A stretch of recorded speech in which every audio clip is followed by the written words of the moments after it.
I reported my own son to the FBI.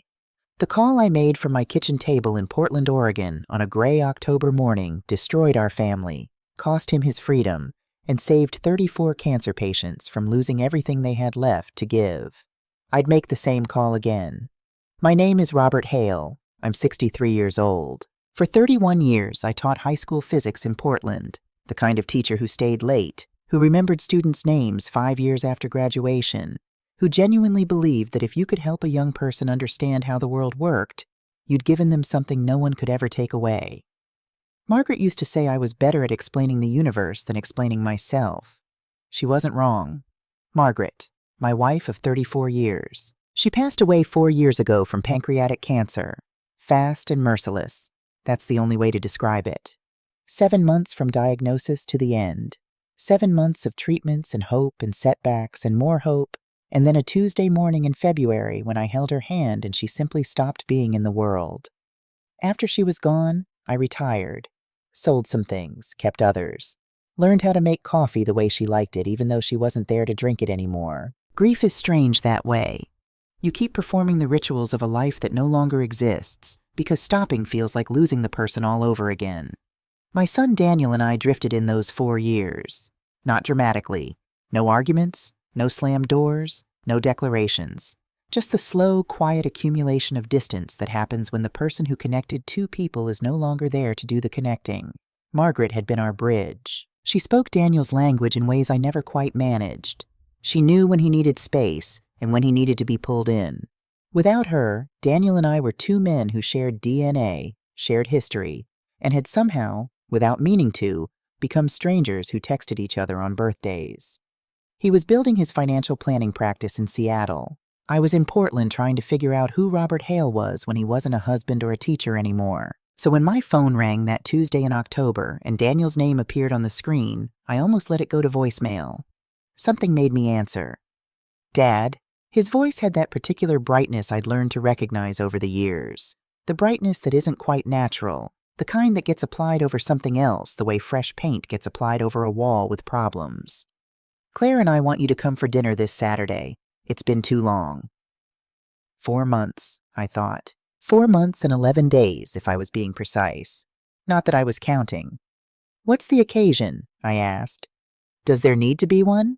He laughed. The laugh landed a little wrong, too. Come on, Dad. Drive up Saturday. Stay the night. Claire's making that salmon you like. The cedar plank one with the maple glaze. Claire was Daniel's wife of 6 years. She was 34, worked as a dental hygienist at a practice in Bellevue, and had never once in 6 years of marriage called me anything but Robert. I understood it. I wasn't her father. But Margaret, in the warm and effortless way she had been called Mom by Claire within the first year. Some gaps, once opened, don't close on their own. What time? I said. 6:30. And Dad, bring your appetite. After he hung up, I sat in my armchair and looked out at the October rain. Portland in October is all low clouds and drizzle, the kind of gray that settles in for months and somehow still catches you by surprise every year. Margaret would have known immediately what this was about. She would have heard that slight performance in Daniel's voice and known what it meant. She would have made me a cup of tea, sat across from me, and said something like, Go, Robert. Whatever it is, just go. He's still your boy. I went. The drive from Portland to Seattle takes about 3 hours, depending on traffic, longer on weekends. I left early enough to miss the worst of it. I stopped at a wine shop in Olympia and spent 20 minutes with a young man who was far too enthusiastic about Willamette Valley Pinot Noir, and ended up with a bottle that cost more than I normally spent. That felt right somehow. Bringing something good. I'd spent most of the drive cycling through possibilities. Money was the obvious one. That house in Bellevue couldn't have come cheap, and financial planning income varied wildly depending on your client base. Maybe they were behind on something. Maybe they needed a short-term loan. I'd have given it. That wasn't a question. Or maybe Claire was pregnant. That thought arrived unexpectedly and stayed, warm and persistent, through 3 separate stretches of highway. A grandchild. Something new to organize a life around. Something Margaret would have been extraordinary at. I let myself want it. I had no right to be surprised when I turned onto their street and saw the house. I'd visited twice before, once right after they bought it, once for Thanksgiving 2 years ago. But both times I'd been looking at it through the filter of being glad Daniel was doing well, proud of what he'd built. This time, for reasons I can't entirely explain, I looked at it differently. The Craftsman home had been fully renovated, original character preserved on the outside. The wide front porch, the exposed rafter tails, the deep green paint that suited the neighborhood. But everything behind the facade was new, expensive, deliberate. The landscaping was the kind that required professional maintenance. Not just trimmed, but designed. The sort of landscaping that signals a certain level of income and a certain desire to signal it. In the driveway sat a BMW 5 Series, navy blue, recent model. Beside it, a Tesla Model S in matte gray. 2 cars. Both new, both luxury. I parked my 2012 Camry at the curb and sat for a moment. Daniel had been a financial planner for 8 years. His practice had grown steadily, from what he'd told me, though he told me less and less in recent years, our conversations staying carefully in the shallow end. Financial planning could be lucrative. I knew that. Still, I told myself I was doing the math of a retired teacher who'd spent 31 years watching every dollar, and that I needed to stop doing that math and go knock on the door. I knocked on the door. Claire answered with a hug that felt, I'm going to be honest with you, because this whole story requires honesty. Rehearsed. Not cold, not unwelcoming, just slightly off-tempo, the way a musician plays a piece they've practiced rather than a piece they love. She smelled like expensive perfume and held on exactly 2 seconds longer than felt natural. Robert, so good to see you. She stepped back, smiled. She was lovely, always had been. Dark hair, careful makeup, the kind of put-together that comes from genuine effort. You look great. You too, I said. You look well? She did look well. Glowing, actually. I filed that away again, next to the word grandchild. Daniel appeared behind her, and the first thing I noticed, the thing I noticed before his face, before his smile, was the watch. I'm not a man who pays attention to watches. I wore a Timex for 20 years, replaced it with another Timex, planned to wear Timex until the day I don't need a watch anymore. But I'd taught physics long enough to notice precision instruments, and what was on Daniel's wrist was not a Timex. Round case, elegant dial, the unmistakable restraint of serious money. A Patek Philippe, if I wasn't mistaken. The kind of watch that costs more than most people's cars. Dad, he crossed the hall and hugged me properly. Warm, genuine, the way he'd hugged me since he was small. Whatever else I felt in that moment, the hug was real. Really glad you made it. Let me take your coat. Nice watch, I said. He looked at his wrist as if he'd forgotten it was there. Oh yeah, client gave it to me. Gratitude gift. You know how it is. I didn't, actually, but I nodded. The inside of the house was immaculate in the way that homes in shelter magazines are immaculate, which is to say, not quite the way real homes look when people actually live in them. The hardwood floors had been refinished so recently they still carried that particular sheen. The walls were painted in a fashionable gray that costs $50 a gallon and looks like nothing and everything at once. Abstract artwork on every significant wall, not prints, originals, or at least things in expensive frames. The kind of art that signals sophistication without demanding to be understood. The kitchen, visible through the wide doorway, was a statement. Marble countertops running the full length of the room. A range that belonged in a professional kitchen. A refrigerator with the brand name displayed on the exterior like a badge. I set the Pinot Noir on the counter. Beautiful home, he said. We've put a lot into it. Daniel smiled. Come on, living room. I'll get you something to drink. We've got a really nice scotch, 15-year Glenfiddich. Water's fine. He and Claire exchanged a glance. I'd seen that glance before. The way two people communicate without words when a third person has just said something that slightly disrupts a plan. I filed that away too. The living room had been designed around a fireplace that had probably never actually been used for a fire. Gas insert, immaculate glass, the kind that exists for the look rather than the warmth. On the mantel, a few carefully selected objects, a piece of driftwood that had definitely been purchased at a design store, a ceramic vase in a fashionable earth tone, a small succulent. No photographs. Margaret and I had photographs everywhere, on every horizontal surface, on every wall. Our house looked like a record of a life lived by people who wanted to remember. Daniel's living room looked like the set of a life being performed. I sat on a sofa that was firmer than it looked and told myself to stop being uncharitable. Daniel had built a successful life. Claire had taste. There was nothing wrong with any of this. I told myself that right up until we sat down to dinner. The salmon was exceptional. Cedar planked, maple glaze with a hint of something smoky. Claire had real skill in the kitchen that I'd underestimated. The asparagus was charred just right. There was a Napa Valley Cabernet open on the table that I recognized as costing somewhere north of $80. "How's retirement treating you, Robert?" Claire asked, passing the serving dish. "It's an adjustment. Lot of time to think." "You should travel." Daniel poured more wine for himself. "See the world. Mom would have wanted that for you." The thing about Daniel invoking his mother was that he did it with such ease, such casual confidence, as if her memory was a card he held and could play whenever the conversation needed it. He had no idea what his mother would have wanted. I didn't say that. Maybe someday. We ate quietly for a few minutes, the kind of quiet that has something underneath it. Daniel cleared his throat. He set down his fork with a small precision that I recognized. It was a settling gesture, the way a person arranges themselves before a presentation. "So, Dad, Claire and I wanted to talk to you about something." Here it comes, I thought. "We've been thinking about the future," he said. "Building wealth, protecting what we have, thinking about family legacy." The words came out smooth, professional, the cadence of a prepared pitch. "I've been developing some incredible opportunities through my practice, and we wanted to offer you a chance to be involved before we open it up more broadly."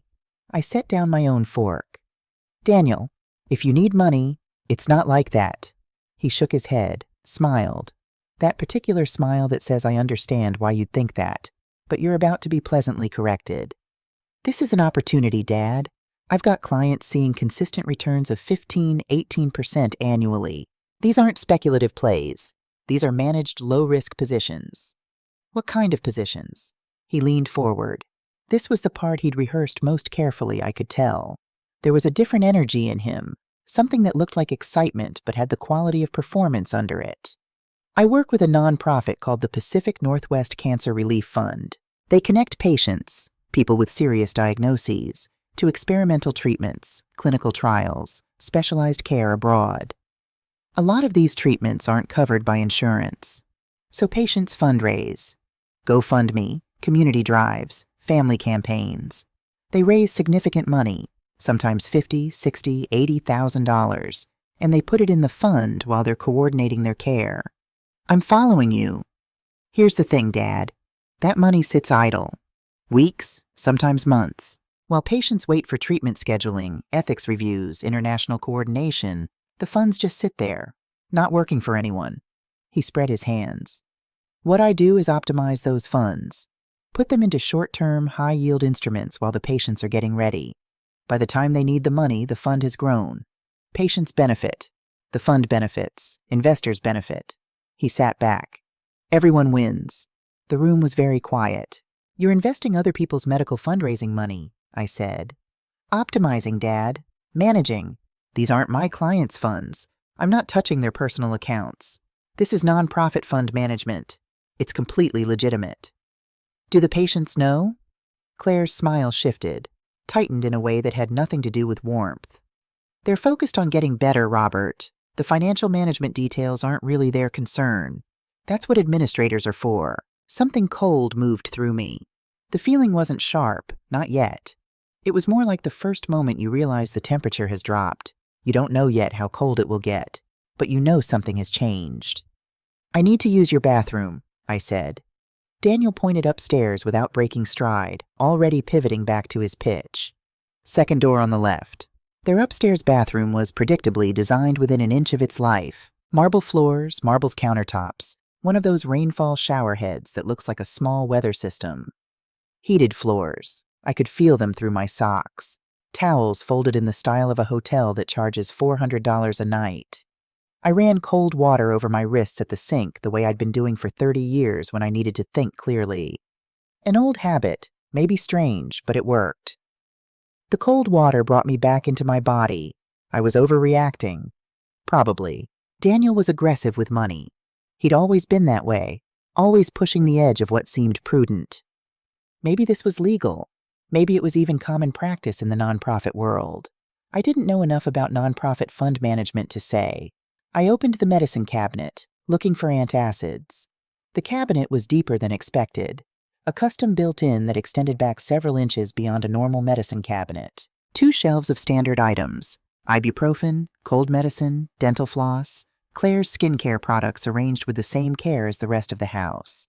And on the back shelf, half hidden behind a row of Claire's cosmetics, was a manila folder. I should not have reached for it. I knew that even as my hand was already moving.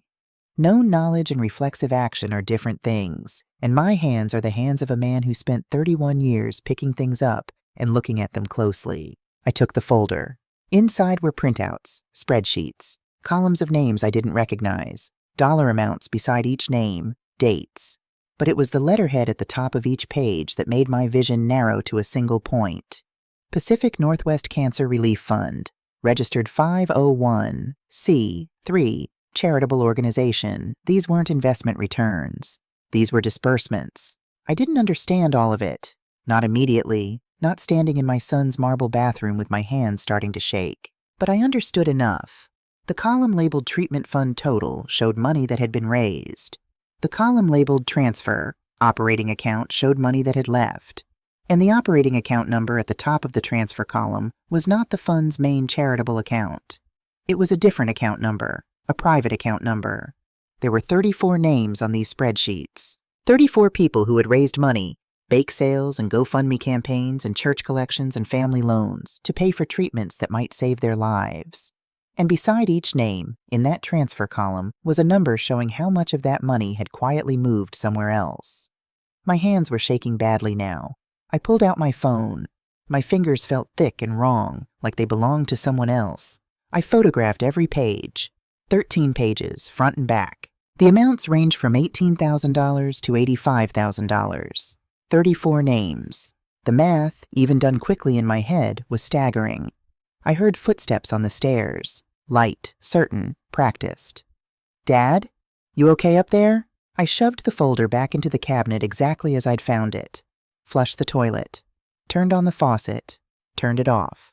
Looked at myself in the mirror.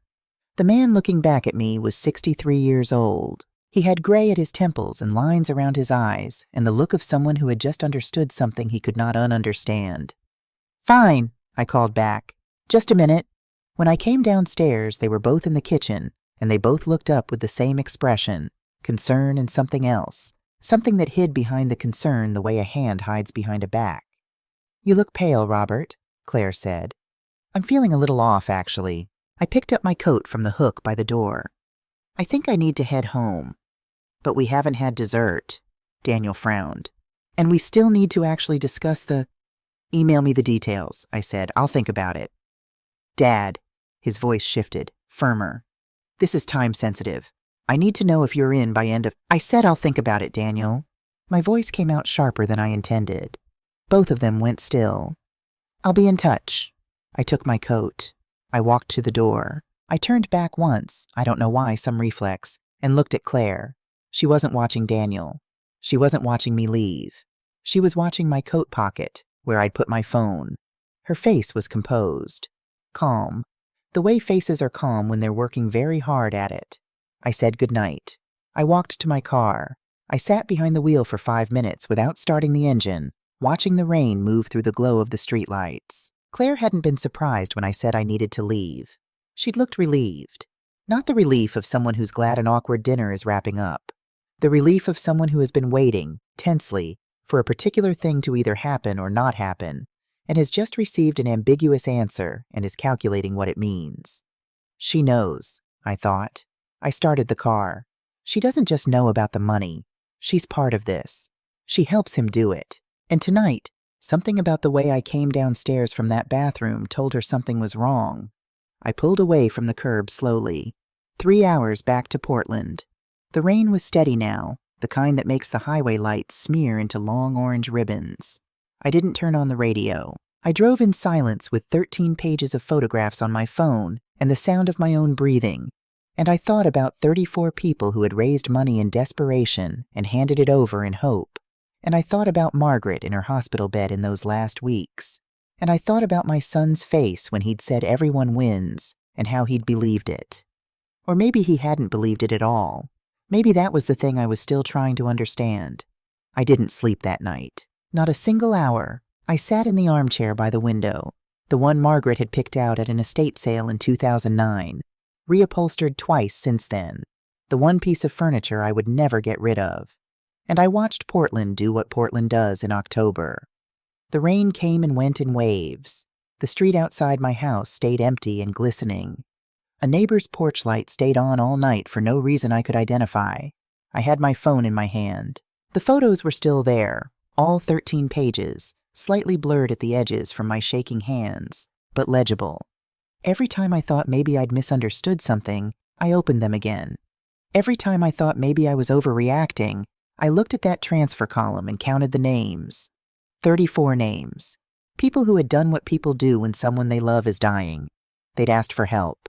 They'd told their story on the internet, at church, at work, to anyone who would listen. They'd accepted money from neighbors and coworkers and strangers. Money given with love, with the specific intention of buying someone more time. And that money had been taken, quietly, systematically, by a man who understood the mechanics of financial systems well enough to make the taking look like something else. By my son. On the mantel above the fireplace, Margaret smiled at me from our 25th anniversary photograph. Crater Lake in August, both of us slightly sunburned, her hair blown sideways by the wind off the water. She looked the way she always looked in photographs, like she was about to say something true. I talked to her. I know how that sounds. I know a 63-year-old retired physics teacher who talks to a photograph of his dead wife is a particular kind of sad. But I'd been doing it since February 4 years ago, and I had stopped apologizing for it. Margaret, I said, I need you to tell me what to do. The photograph didn't answer. It never does. But I knew what she would have said, because I knew her. 34 years of marriage teaches you a person down to the bone. Margaret Hale had been the most quietly certain person I'd ever met. Not loud about her convictions, never preachy, never performing her ethics for an audience. She simply knew what was right and did it, even when it cost her, and she had no patience for the kind of moral arithmetic where you weigh your own comfort against someone else's suffering and call it complicated. She would have looked at me with those clear brown eyes and said, Robert, you already know. I looked at the shelf beside the fireplace. The photographs there were of Daniel, 8 years old in his Little League uniform, missing his 2 front teeth, grinning like the world was a gift specifically addressed to him. 16, holding the certificate from the state math competition, trying very hard to look like it was no big deal. 28, in his tuxedo at the wedding, crying openly when Claire appeared at the end of the aisle. And I had loved him so much in that moment, had thought, whatever else happens, this boy has a good heart. Where did that boy go? I don't mean that as a rhetorical question. I mean I genuinely sat in that chair until 3 a.m. trying to trace the path from that crying boy at the altar to the man who had sat across from me at dinner and said, "Everyone wins," about a scheme that stole from dying people. I couldn't find the path. Maybe it had been gradual, small compromises accumulating like sediment until the original thing was buried completely. Maybe something had broken in him in a way I'd missed because I wasn't paying close enough attention. Maybe I'd never known him as well as I thought. That last possibility was the one that kept me in the chair until the gray October dawn started to seep through the curtains. At 8 o'clock in the morning, I made a pot of coffee. I drank 1 cup standing at the kitchen counter. Then I sat down at the kitchen table, opened my laptop, and found the FBI's financial crimes tip line. My hands were steady. That surprised me. After the night I'd had, I'd expected my body to feel like what it was, an old man's body that hadn't slept. But there was something on the other side of the long night, some clarity that came from having already made the decision and just needing to execute it. The phone call went through 3 transfers before I reached the right department. Each time I was put on hold, I used the silence to rehearse what I needed to say, stripping away everything that wasn't essential. My son operates as a financial advisor in Seattle. He is affiliated with a nonprofit called the Pacific Northwest Cancer Relief Fund. I have photographic evidence that charitable funds intended for cancer patients are being diverted to private accounts. Clean, factual. Said without breaking. I said it without breaking. The agent who took my initial report was professional and careful and gave nothing away in his voice. He told me someone would be in contact within 48 hours, gave me an email address for secure document transmission, and thanked me for coming forward. I sent the photographs. Then I sat at the kitchen table for a long time, not moving, looking at the place where Margaret used to sit across from me. I hope I'm still me, I thought. I hope this is what still being me looks like. Detective Sarah Novak arrived at my door 2 days later, on a Thursday afternoon, with her partner, Detective James Ortega. She was younger than I'd expected, early 40s, dark hair pulled back, wearing a gray blazer over a blue shirt. She had the kind of eyes that have seen a great deal and processed most of it internally, with very little residue showing on the surface. Tired eyes, but alert ones. Ortega was quieter, broader, with a stillness about him that I came to understand over the following weeks was his professional default. He was the kind of man who made people forget he was in the room, which was probably useful in his line of work. They sat at my kitchen table. I made coffee. It felt necessary. It felt like the right way to begin a conversation that I didn't know how to begin. And I told them everything. From the phone call that Tuesday, the drive to Seattle, the house, the cars, the watch, the dinner, the pitch, the language Daniel had used, the bathroom, the cabinet, the folder. Novak listened without interrupting. She took notes in a small notebook, writing quickly, and when I finished, she looked up and said, "Mr. Hale, thank you for coming forward with this. This took real courage." "It took finding out my son is a thief," I said. She held my gaze for a moment. "Yes," she said, "it took that too." Then she told me what they knew. The Pacific Northwest Cancer Relief Fund had been on the FBI's radar for 14 months. There had been complaints. A family in Tacoma who'd been told funds were temporarily unavailable when their mother's treatment date arrived. A man in Spokane whose wife had died waiting for a disbursement that never came. Individual complaints, each one easy to attribute to administrative delays, bureaucratic slowdowns, the genuine complexity of coordinating international medical care. Nothing that added up to a provable pattern. Not until now. "Total suspected diversion," Novak said, looking at her notes, "is in excess of $1 million. I heard the number. I understood the number. My mind accepted it the way the body accepts a significant physical blow, with a brief, stunned pause before the full weight arrives. Some of these patients have died, Mr. Hale." Her voice was careful, but not soft. She wasn't protecting me from the information. She was giving it to me straight because she'd assessed me as someone who needed to hear it straight. "We have 3 confirmed cases where the patient passed away before treatment could be rescheduled. Their families are still carrying debt they took on to raise those funds." Margaret's face in the February light.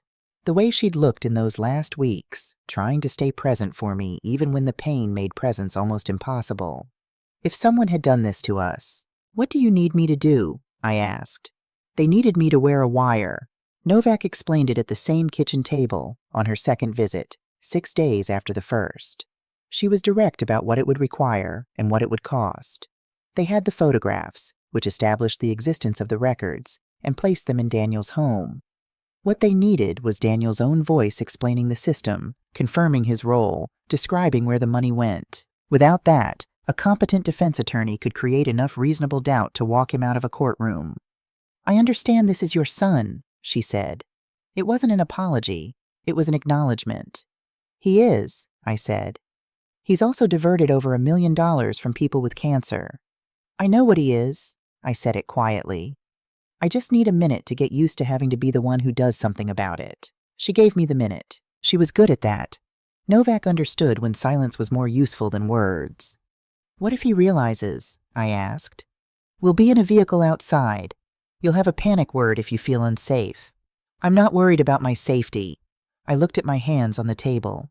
"I'm worried about looking my son in the face and lying to him, even knowing what he's done." Ortega, who had been quiet through most of both meetings, spoke for the first time. "Mr. Hale," he said, "I've done this work for 16 years. I've sat across from a lot of people who had to make this kind of decision. What I can tell you is this. The people who regret it are almost always the ones who didn't act, not the ones who did." I looked at him. He meant it. There was nothing performative about it. "All right," I said. "Tell me how it works." They fitted me with the device on a Tuesday morning in a parking garage in downtown Portland, in the back of an unmarked Ford that smelled like stale coffee and the particular institutional cleanliness of government vehicles. The device was smaller than I'd imagined, about the size of a box of matches, connected to a wire thinner than a shoelace. The technician, a young woman named Priya, who approached the whole process with the focused cheerfulness of someone doing a job they're genuinely good at, applied it to my chest with medical adhesive. "Right side," she said. "Less movement from breathing. You'll barely feel it once we get your shirt on." She wasn't wrong about the feeling, but I was acutely aware of its presence in a way that had nothing to do with physical sensation. It sat against my chest like a small, precise fact, a recording of everything that was about to happen before it happened. Novak went over the approach one final time. Keep it conversational. Let Daniel lead. Don't push too directly too early. Let him feel like he's winning me over. The goal was for him to explain the system in his own words. Where the money went, how the transfers were structured. What happened to funds when a patient died? "If he asks why you're suddenly interested again," she said, "you tell him you've been thinking about it. The returns he mentioned are attractive. You're a retired teacher on a fixed income and you want your money to work harder." "That last part is true," I said. Novak almost smiled. "True things are easier to hold on to under pressure."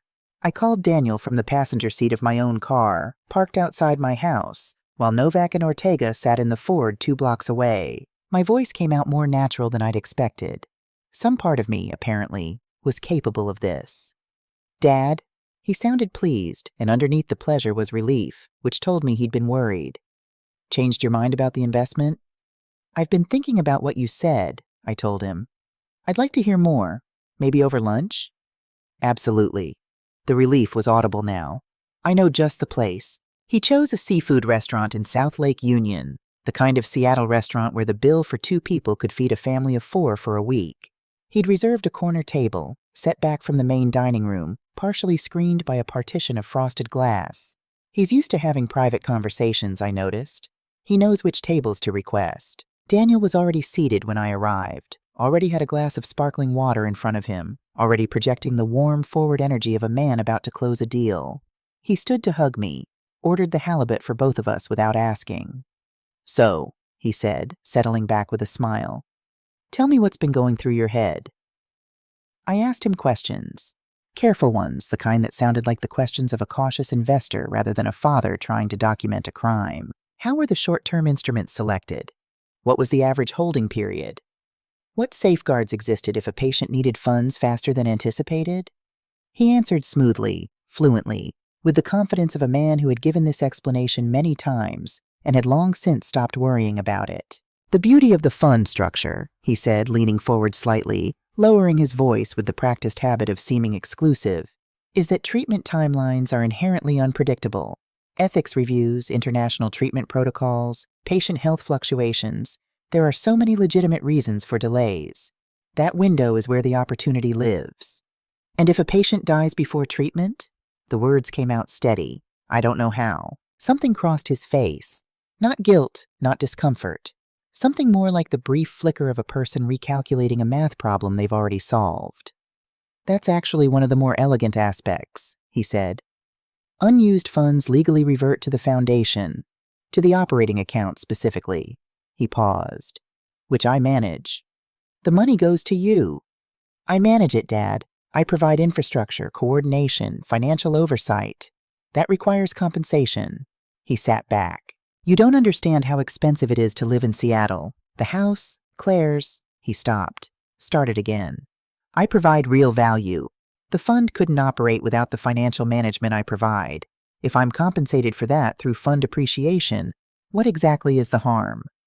"The harm," I said very quietly, "is that 34 people raised that money to stay alive, Daniel." He looked at me. The restaurant noise continued around us, the soft percussion of silverware, the murmur of other conversations, a burst of laughter from somewhere near the bar. The ordinary world, continuing. His eyes moved to my chest. Not dramatically, just a single, quick, professional assessment. The kind of glance that belongs to someone who has spent years reading rooms and people and the small signals that things are not what they seem. "Dad." "Yes." A pause. 4 seconds. 5. "Are you wearing a wire?" The question landed in the space between us like something dropped from a great height. My silence answered it. The change that moved through him was not what I expected. I think I'd been bracing for anger, for the version of Daniel I'd occasionally seen in his teenage years, the raised voice, the chair pushed back. What I got instead was something colder and more final. His face went through several things in rapid succession: shock, calculation, a flash of something that might have been grief if it had been allowed to stay longer. And then it settled into a stillness that I had never seen on my son's face before. A stillness that had nothing soft in it. He stood up slowly. "My own father," he said. His voice was very quiet, controlled. The control of someone holding something back that they have decided not to release in public. Wearing a wire. "Daniel, you want to destroy what's left of this family." He was looking at me with an expression I had no reference point for. I had never seen this man before, this particular configuration of my son's face.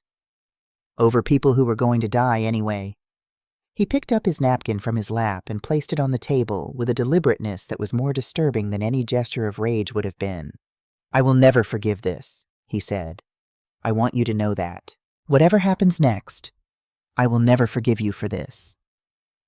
He walked out, not fast, not dramatically, with the measured pace of a man who has decided something, heading for the door with the certainty of someone who has already imagined this moment and knows exactly how to move through it. I sat alone at the corner table with 2 plates of halibut and the specific silence of a man who has just done something irreversible.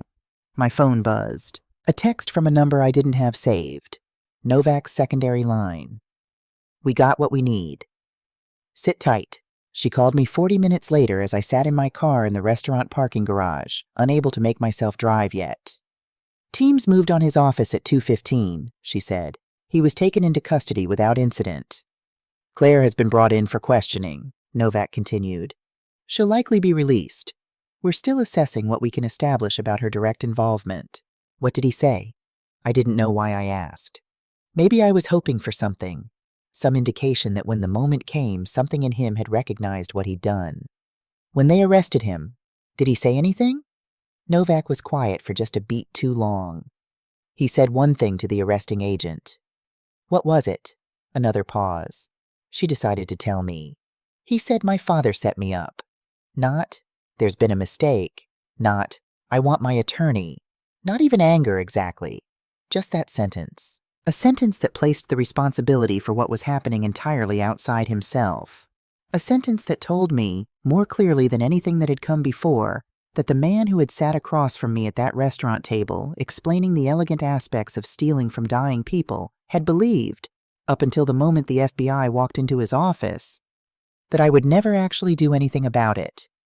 My father set me up. He hadn't said, "My father turned me in." He hadn't said, "My father reported what I did." He'd said, "set me up," as if my action were the crime, as if the thing being done to him were the betrayal, rather than the thing he'd done to 34 people. I sat in the parking garage for a long time. The concrete was damp. Someone's car alarm went off and then stopped. Seattle went about its business 6 floors above me. I looked at my phone. I found the last email Daniel had sent me, 4 months ago, a brief exchange about Thanksgiving plans that had never materialized. I looked at the photograph I kept as my phone wallpaper, the one I'd kept there for 4 years and had never been able to change. Margaret at Crater Lake, laughing at something just outside the frame. "Promise me you'll still be you, Robert." "I'm still me, Margaret," I said out loud in the empty car in the parking garage. "I think I'm still me." Then I started the car. 2 weeks later, I sat in a federal courtroom in Seattle and watched my son, in a suit and tie, his Patek Philippe gone, his easy confidence still technically present but beginning to show its underlining, plead not guilty to 34 counts of wire fraud and theft from a charitable organization. His attorney, a careful man named Alan Frost, who carried a briefcase that probably cost more than my first car, argued that Daniel had always intended to restore the funds, that the transfers represented aggressive but legitimate fund management, that the word theft was a prosecutorial overreach. Patricia Lawson, the assistant U.S. attorney assigned to the case, listened to this argument with the expression of a woman who has heard a great deal of creative accounting in her career and is entirely prepared for this particular variety of it. Outside in the corridor afterward, I stood by a window and watched the Seattle rain come down on the courthouse steps, and Novak appeared beside me with 2 cups of terrible vending machine coffee and handed me one without asking. "Frost will push for a deal," she said. "Lawson won't take it, not with 34 counts. How long?" "Trial will take 3 to 4 weeks, probably. Several more months before sentencing." She looked at me sideways. "Are you doing okay, Mr. Hale?" I considered the question honestly. "I think okay is probably the wrong word for what I am right now," I said. "But I'm here. I'm doing what needs to be done." I looked at the rain on the courthouse steps. "That has to count for something." "It does," she said simply. We drank the terrible coffee and watched the rain, and I thought about 34 names on a spreadsheet in a marble bathroom, and I thought about what it was going to take to get from this corridor to the end of this, and I decided that what it was going to take was exactly what I'd always had: the willingness to stay in the room when the room is hard. Margaret had taught me that. I was going to need it. The trial began on a Monday in late January in a federal courtroom on the 5th floor of the William Kenzo Nakamura United States Courthouse in Seattle. I know the building's full name because I stood outside it on the first morning and read it off the facade, partly because I needed something concrete to focus on, and partly because I'd spent 31 years teaching teenagers that the names we give to public buildings are a kind of promise, a statement about what we intend to do inside them. William Kenzo Nakamura was a Medal of Honor recipient, a Japanese-American soldier who fought for a country that had imprisoned his family, a man who had decided that what America was supposed to be mattered more than what America had done to him. I thought about that a lot, standing on those courthouse steps in the January cold. Patricia Lawson had told me the trial would take 3 to 4 weeks. It took 4 weeks and 2 days. I attended every session. I don't know exactly why I felt compelled to be present for all of it. It wasn't required of me, and more than one person suggested that I didn't need to put myself through it. But I had started something, and I needed to see it through to the end. Not for punishment's sake, not for any reason I could have articulated cleanly at the time. It simply felt like the minimum required to honor the weight of what had happened. Alan Frost was a skilled attorney. I want to say that clearly because fairness matters, and Frost did his job with intelligence and precision. His argument, constructed carefully over the first week of trial, was built on 3 pillars.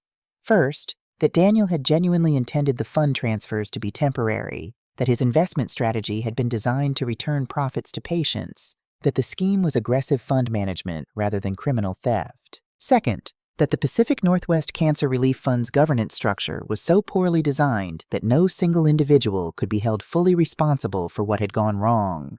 Third, and most delicately, that the patients themselves had benefited, in some cases, from treatment coordination that Daniel's involvement had facilitated, and that the harm, while real, was not the product of malicious intent. It was a coherent argument. It was, I think, the best argument available given the facts. Patricia Lawson took it apart methodically, without drama, piece by piece. She brought in a forensic accountant who spent 2 full days on the stand walking the jury through the financial records. The numbered account that received the transferred funds, the pattern of transfers, always within days of a patient's fundraising campaign reaching its goal, always before the treatment coordination had been completed. The withdrawals from that account, mortgage payments on the Bellevue house, car payments, hotel charges from a trip to Tuscany, restaurant bills, clothing purchases, the Patek Philippe watch. The jury watched with the focused attention of people who have committed to understanding something complex and are determined to get there. Then Lawson brought in the patients and their families. A family from Tacoma named Torres, Eduardo and his daughter Rosa, who had sold Eduardo's pickup truck, his only work vehicle, to contribute to his wife Maria's cancer fund. $22,000 raised over 4 months. Maria Torres had received a treatment date at a clinic in Houston. When the date arrived, the fund told them the money was temporarily unavailable. Please reschedule. By the time the fund had another available date, Maria's condition had progressed beyond what the treatment could address. Eduardo Torres took the stand and described selling his truck in the flat, careful voice of a man who has told this story enough times that he has learned to tell it without breaking. He was a compact man in his 60s, wearing a suit that was slightly too large for him. The suit of a man who doesn't wear suits often and owns one for occasions like funerals and courtrooms. A couple named James and Patricia Okafor from Bellevue, who had remortgaged their home to contribute to James's leukemia treatment fund. $67,000. The treatment had been scheduled at a facility in Germany. The fund's money was unavailable. The rescheduled date never arrived. James Okafor was still alive. He'd found alternative treatment financing through a hospital program, but he and Patricia were carrying a second mortgage on a house they'd paid off the year before and would be for the next 11 years. Patricia Okafor cried on the stand, not dramatically, but in the quiet, involuntary way of someone who has held something together for a long time and is in a room where holding it together is no longer required. 19 witnesses in total over 8 days. And then the last one. I had met Eleanor Briggs once before the trial, at a meeting Lawson had arranged with several of the victims in November. She'd arrived by bus. I'd seen her getting off at the corner through the window of the office building where we met, in a navy blue coat that was clean and well-maintained and showed at the elbows the gentle wear of a garment that had been worn with care for many years. She was 71. She had the posture of a woman who had made a decision at some point in her life to stand straight and had not revisited it. White hair, reading glasses on a chain around her neck, the specific kind of stillness that belongs to people who have suffered significantly and come through it without becoming bitter, which is the hardest kind of coming through. Her husband Harold had been a 4th-grade teacher in a small town east of Seattle, near the Cascades. 46 years in the same classroom, more or less. He'd coached Little League. He'd run the church's food drive for 23 years. He was, by every account I had heard, and every instinct I had developed over 3 decades of teaching, exactly the kind of person that schools and communities and the quiet fabric of ordinary American life depend on and rarely properly acknowledge. Harold Briggs had been diagnosed with liver cancer in March. The community where he and Eleanor lived had responded the way that small communities sometimes still respond to one of their own in need, with an outpouring that was, by any measure, remarkable. Bake sales and car washes and church collections and a GoFundMe that spread through 3 counties. Teachers, former students, neighbors, the parents of children Harold had coached 20 years ago. $54,000, raised in 11 weeks. The experimental immunotherapy treatment had been scheduled at a clinic in Tijuana. The appointment was confirmed. Eleanor had packed Harold's bag. She had arranged for her sister to watch the house. She had, in the particular way of a woman who has been organized her whole life, prepared for every contingency she could think of. The fund called 2 days before the appointment.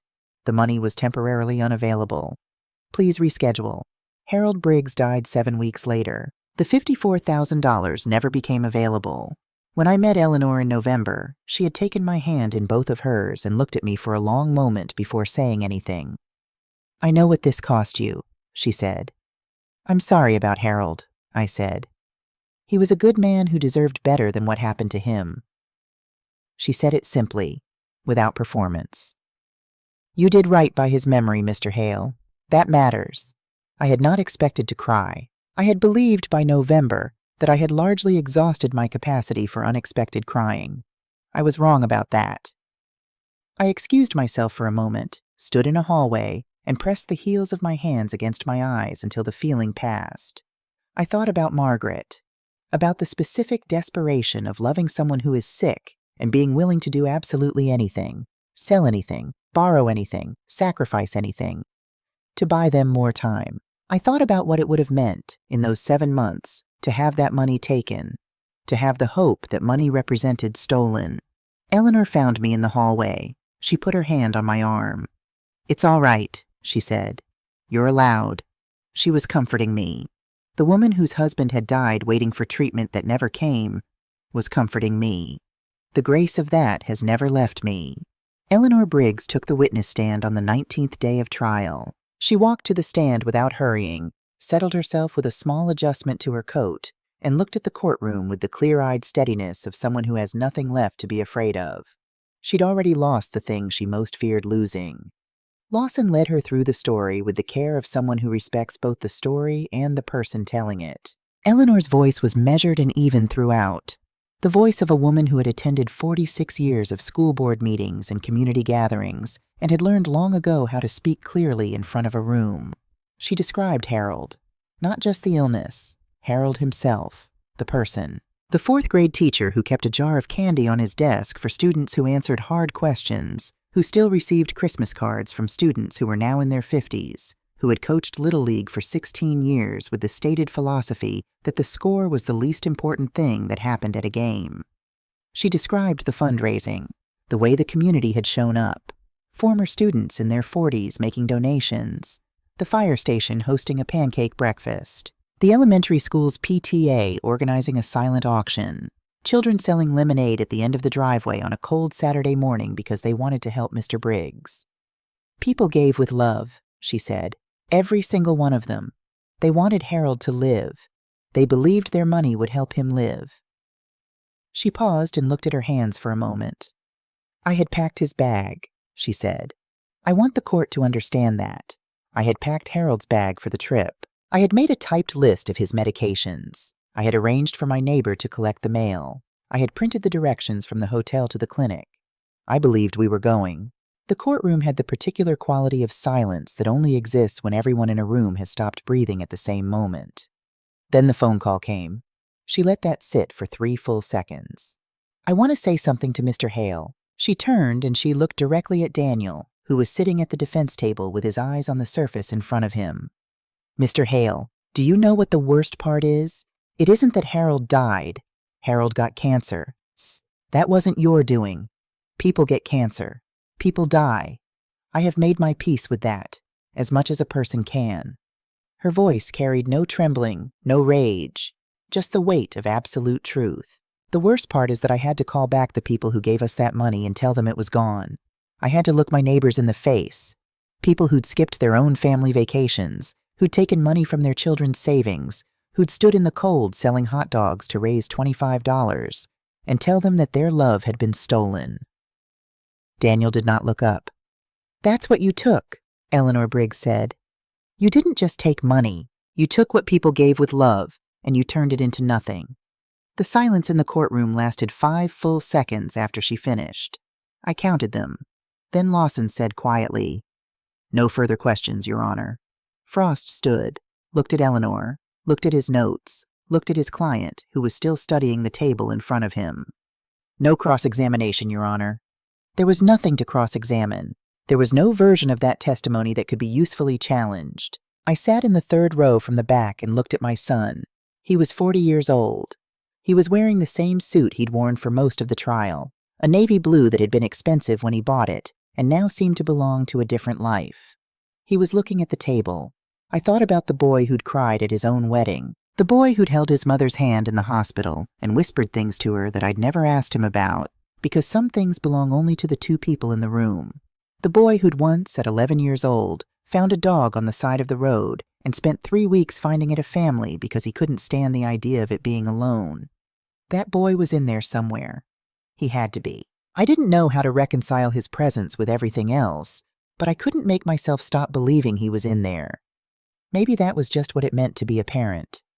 The jury took 9 hours over 2 days. They came back on a Thursday afternoon with the particular facial expressions of people who have looked at something difficult long and hard and arrived at a conclusion they believe in. The foreperson, a woman in her 50s with reading glasses and a measured delivery, read the verdict on each count in a voice that didn't waver. Guilty, guilty, guilty. 34 counts, 34 times. Daniel received each verdict with his eyes forward and his hands flat on the table. He didn't move. He didn't look at me. He didn't look at anyone in the gallery. The judge scheduled sentencing for 6 weeks out. I drove back to Portland in the dark, through the rain, and for the first time since this had all begun, I felt something release in my chest.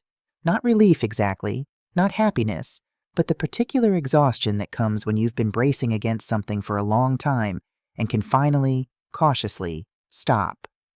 6 weeks later, on a Thursday morning in early April, I put on the suit I'd worn to Margaret's funeral and drove back to Seattle. Before the victim statements began, Patricia Lawson read aloud from her sentencing memorandum. She was presenting something recovered by digital forensics, and she wanted it entered into the record. It was a text exchange between Daniel and Claire, time-stamped at 10:47 p.m. on the night of the dinner in Bellevue, 2.5 hours after I had left their house and driven back to Portland in the rain. Claire had written, "Your dad found the folder. I could tell. He went pale when he came downstairs. We need to move everything tonight." Daniel had replied, "You're being paranoid. He didn't see anything."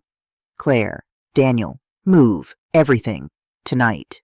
Daniel, Dad would never report his own son. Stop worrying. I sat in the courtroom and listened to Lawson read those words, and I understood, with the particular clarity of a thing finally named, the full shape of what had happened. Claire had known from the moment I came downstairs from that bathroom. She had seen it in my face before I'd even understood it myself. She had tried to warn him, and he had not listened, because he had been absolutely certain, so certain he didn't even examine the certainty, that I would not do what I did. Daniel hadn't been caught because the FBI was clever, or because the evidence was overwhelming. He had been caught because he had made a catastrophic miscalculation about his own father. He thought my love for him meant I would protect him from consequences. He had never understood that love, real love, sometimes means doing the hardest thing in the room. 19 people spoke before I did. Eduardo Torres, in his too large suit. Patricia Okafor, who this time did not cry, who delivered her statement with a steadiness that was its own kind of testimony. A man named Ray Whitfield, whose wife had died before the rescheduled treatment could happen, who spoke for 4 minutes in a voice so quiet that the court reporter twice asked him to speak up. Former students of Harold Briggs, adults now in their 30s and 40s, who came not because they'd been asked to, but because they wanted to be in the room, because Harold had mattered to them in the way that certain teachers matter, and they needed to be somewhere that acknowledged what had been done. Eleanor Briggs spoke last, briefly, in a voice like a bell struck clean. Harold deserved better. These families deserved better. Justice is late, but it's here. I'm grateful.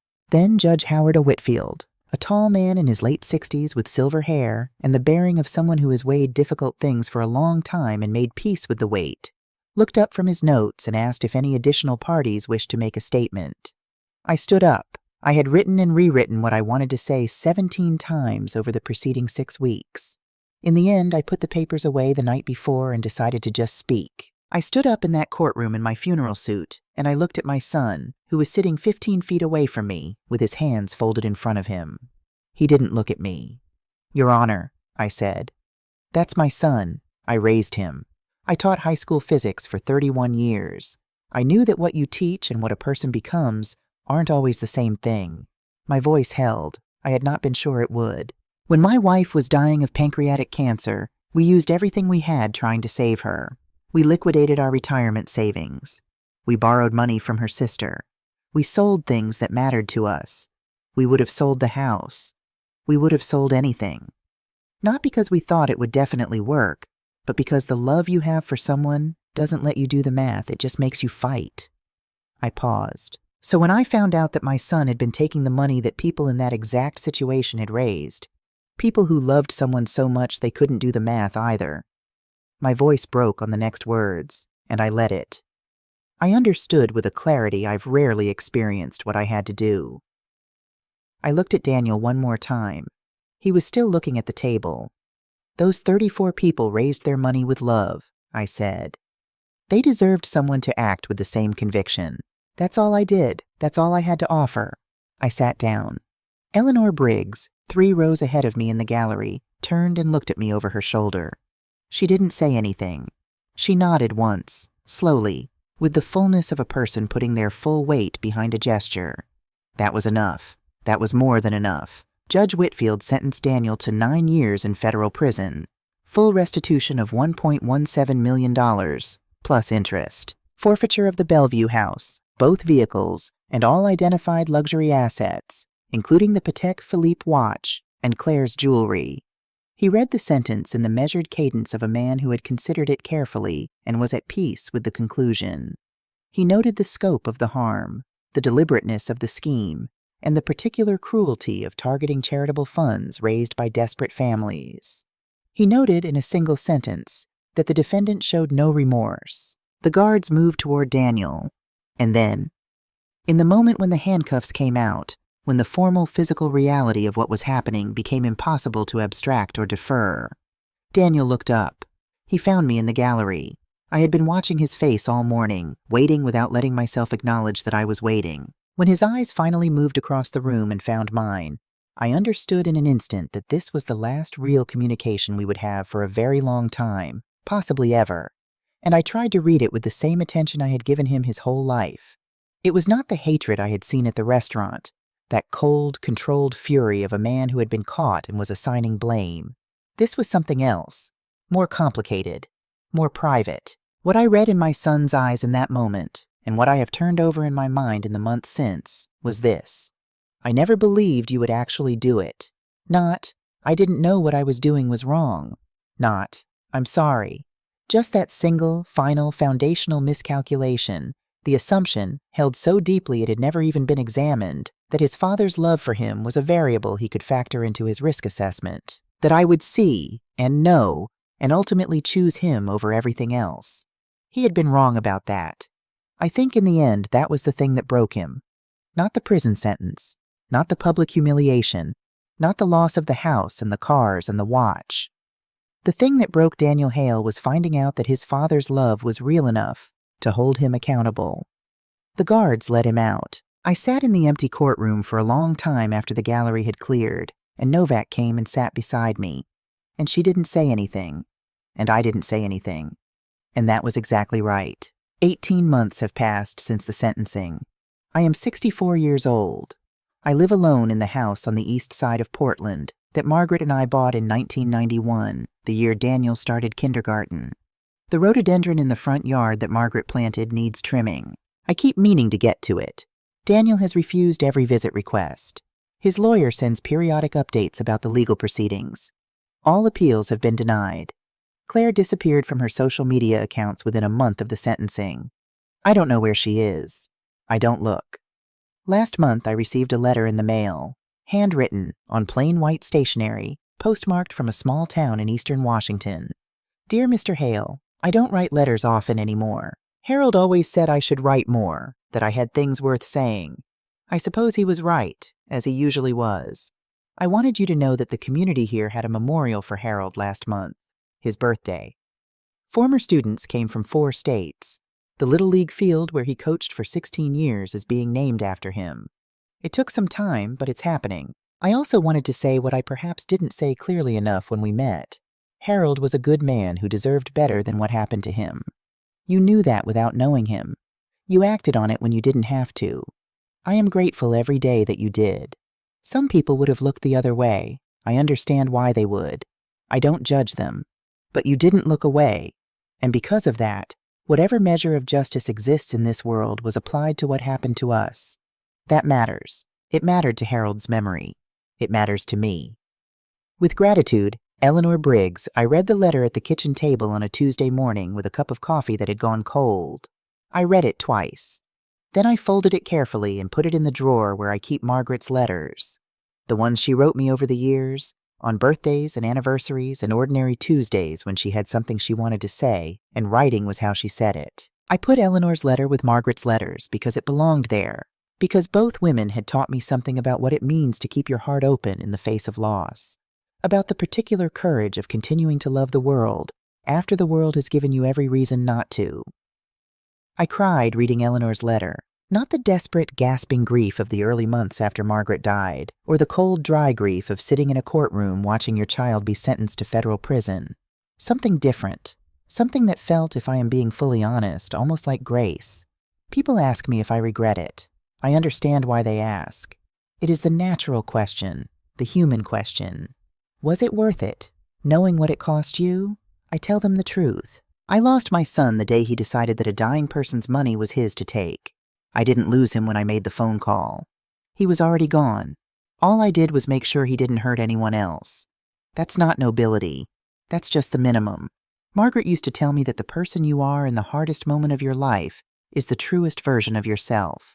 That the ordinary days are practice, and the hard days are the test, and the only thing you can control is whether you show up to the test as the person you've been practicing to be. I showed up. I don't say that with pride. Pride would be the wrong word. I say it with the quiet acknowledgement of a man who was asked to do an extremely difficult thing and found that he was able to do it, and is still in the process of understanding what that means. I am 64 years old. I live alone. My son is in federal prison. The rhododendron needs trimming. Most mornings I make 2 cups of coffee before I remember. Then I drink them both. But I sleep at night. I sleep without the weight that comes from having seen something wrong and looked away. I sleep in the house Margaret and I made together, with her photograph on the mantel and her letters in the drawer and the knowledge. Not comfortable knowledge, not easy knowledge, but solid bedrock knowledge, that when everything was on the line, I was still the man she believed I was. That has to be enough. For anyone reading this who is facing something like what I faced, who has seen something wrong being done by someone they love, and is sitting in the dark asking themselves if they can bear the cost of doing right, I want to say this. I know the cost. I've paid it. I would pay it again. Not because it doesn't hurt. It hurts every single day.